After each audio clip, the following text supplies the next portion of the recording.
Look at that shiny new electric vehicle sitting in your neighbor's driveway. The slick television commercials, the glossy corporate brochures, and the billionaire tech moguls all promise you the same thing: a clean, seamless, zero-emission future. They tell you that by simply plugging in, you are breaking free from the corporate oil cartel. But they are lying to your face. The green revolution is running headfirst into a concrete wall of raw physics. And nobody in Washington or Brussels wants to talk about the terminal bottleneck that is about to lock down your mobility. When I first started analyzing the energy grid data for this report, I didn't expect to find a system this close to total collapse. I'm looking at the engineering blueprints of our neighborhood substations right now, and what I see makes my blood run cold. We aren't just short on chargers, we are completely missing the high voltage muscle required to feed them. Every time 10 fast chargers kick on at a highway rest stop, they don't just draw power, they pull the equivalent electrical load of an entire small town, demanding massive amounts of energy instantly. Your local power grid was built in the 1970s. It was designed to run your refrigerator, your television, and maybe a central air conditioner, not a 2-ton rolling supercomputer battery. The media wants you to focus on the sleek charging plugs, but the real crisis is buried deep inside the hum of the substation transformer. If we force millions of drivers onto this antiquated system by executive decree, we aren't creating a green paradise. We are building a digital trap. A system where local utility companies will be forced to ration your power, turn off your chargers, and remotely kill your ability to travel, all while sending your residential electricity bills skyrocketing into the stratosphere. You were promised ultimate freedom, but you are being handed a localized blackout. Let me show you the hidden mathematics they left out of the brochure. To understand how we trapped ourselves in this bottleneck, we have to look past the sleek marketing and peel back the asphalt. Let's look at the cold, unyielding mechanics of the infrastructure we take for granted. Every single watt of electricity powering your home, your office, and now, supposedly, your vehicle, flows through a highly complex, multi-tiered transmission system. At the heart of this network are local substations, industrial fortresses packed with high-voltage transformers, circuit breakers, and voltage regulators. Their sole job is to take massive, lethal currents of up to 765,000 volts, screaming across interstate power lines, and step it down to the safer 240 volts that feeds your neighborhood. This infrastructure is a miracle of 20th century engineering. But it is just that, 20th century. Data from the Department of Energy reveals a terrifying reality: more than 70% of the high-voltage transformers and substations in the United States are currently over 25 years old. The average design life of these massive machines is exactly 30 years. We are literally running a modern digital economy on a mechanical foundation that is already living on borrowed time.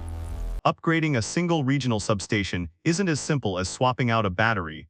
It requires specialized, custom-built large power transformers that weigh up to 400 tons each. Right now, the global supply chain for these transformers is completely paralyzed. Lead times to order just one single high-voltage transformer have skyrocketed from 6 months to a staggering 3 to 4 years, with costs surging past $4 billion per unit. The math is brutal and absolute.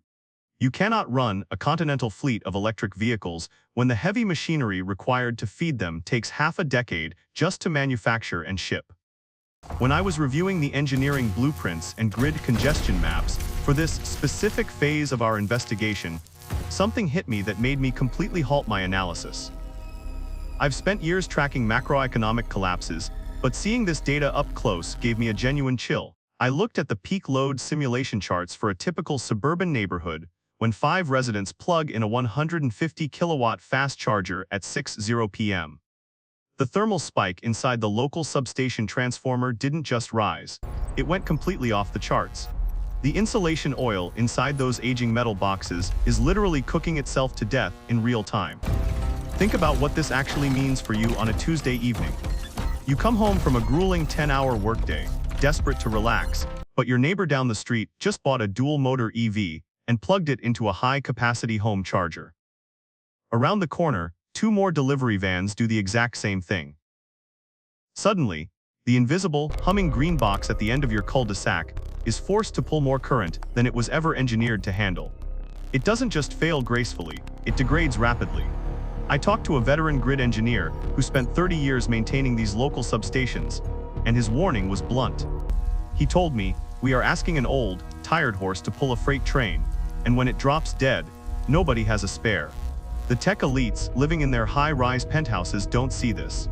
They don't see the local utility crews working in the freezing rain at 3:00 a.m., desperately trying to patch up a blown transformer that melted because a block full of vehicles overloaded the circuit. Normal. Hard-working people are being forced to fund this logistical delusion through their utility bills, which are quietly compounding by 15% year over year to pay for emergency grid patches. We are paying a premium to subsidize our own eventual blackout, and the system is cracking under the weight of the lie. Follow the regulations, they said. Buy the vehicle, save the planet, and trust the plan. But if you want to know who is actually pulling the strings behind the aggressive, artificial timelines of the EV mandate, you have to look past the environmental press releases and peer into the smoke-filled boardrooms of the modern regulatory state. The mainstream media spins a narrative that the charging infrastructure bottleneck is just a temporary hiccup, a minor engineering speed bump that a few more $1 billion in government subsidies will miraculously solve. That is an absolute mathematical delusion. The reality is far more calculated. When you dive into the legislative fine print of the trillion-dollar infrastructure bills passed in Washington and Brussels, you find that the money isn't designed to actually fix the structural foundation of the grid. It is designed to enrich a highly insular network of green tech venture funds, corporate utility monopolies, and foreign mining cartels. They knew from day one that the local substation infrastructure could never support mass EV adoption. But they pushed the mandates anyway. Why? Because an artificial crisis creates a permanent revenue loop. By forcing a hyper-accelerated transition onto a weak grid, they generate a structural emergency. And in the world of high-finance cronyism, an emergency is the ultimate blank check. The utility companies get to guarantee a permanent, multi-decade cycle of rate hikes on captive consumers, while tech startups collect non-repayable government grants to build sleek charging plugs that have no actual high-voltage muscle behind them. It is a massive, subsidized shell game.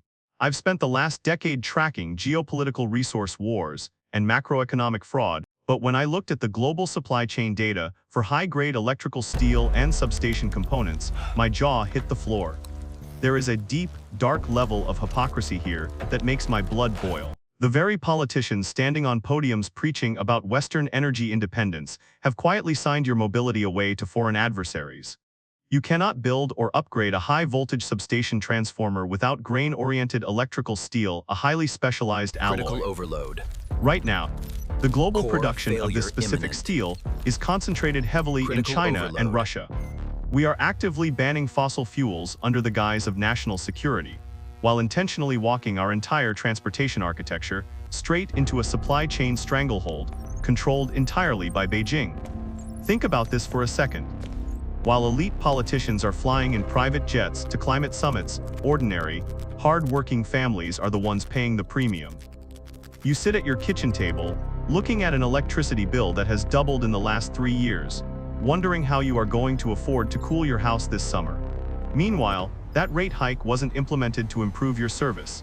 It was levied on you to pay for the massive industrial interconnections required to power a luxury EV charging depot 3 miles away that you will never use. You are literally being forced to subsidize the lifestyle hobbies of the wealthy while your own local grid degrades. I stood outside a charging station last week, watching a line of frustrated drivers waiting hours just to get a partial charge because the local transformer was overheating and throttling the power output. It hit me right then, this isn't an engineering failure. It's a feature. They don't want you to have cheap, abundant, independent energy.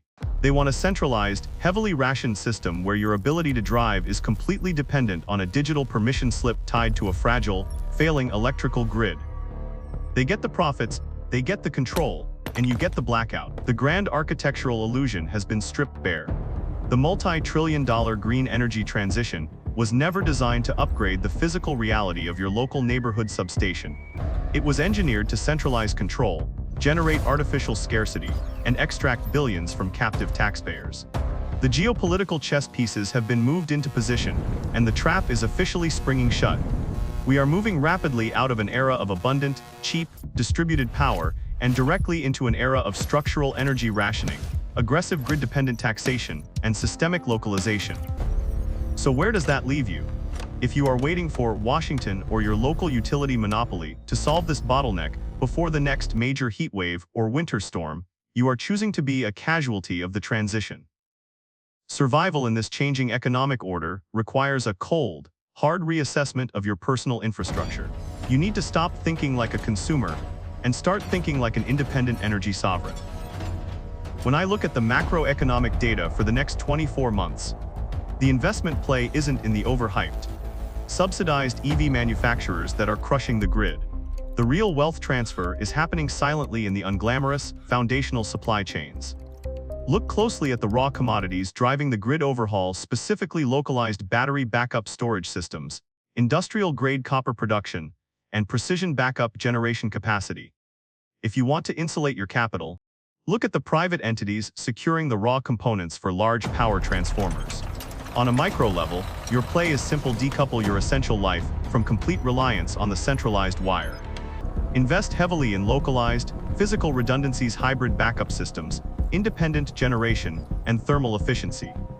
Do not ask for permission to secure your home. The corporate media will keep telling you that everything is fine, right up until the day the local transformer melts and your block goes completely dark for a week. The narrative is crumbling, but the structural bottleneck is just getting started.